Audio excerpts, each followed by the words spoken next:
Tanggol habang kasama ang mga kasamahan, masaya nang marinig ang sinabi ng abogado nila na iba na ang judge na hahawak sa kaso nila. Sinigurado daw nila na hindi na yung dating hukom ang lilitis sa kanilang kaso para patas daw ang desisyon para sa kanila Tanggol.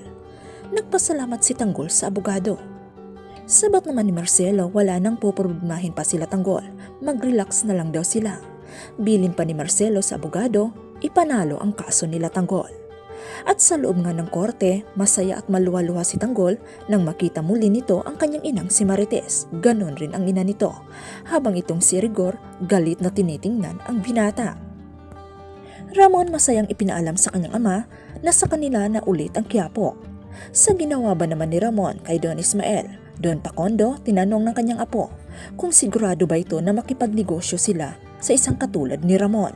Sagot ng Don, mas gugustuhin pa niyang maging kakampi kaysa maging kaaway ang isang taong tulad ni Ramon Montenegro. Pinuri naman si Ramon ng kanyang ama.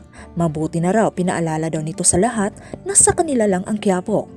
Tugon naman ni Ramon sa ginawa niya kay Don Ismael, mukhang hindi daw ito makakalimutan ng mga kasosyo nila.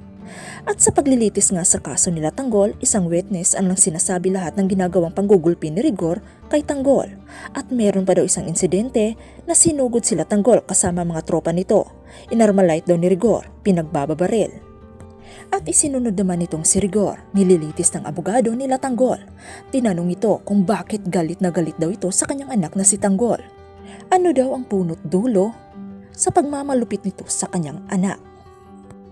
Kaya abangan natin mga kasere kung malalantad na ba ang totoong pagkatao ni Tanggol. Malalaman na ba nito na hindi niya totoong ama itong si Rigor? At ano ang gagawin ni Chip Espinas para hindi tuluyang makalaya sila Tanggol?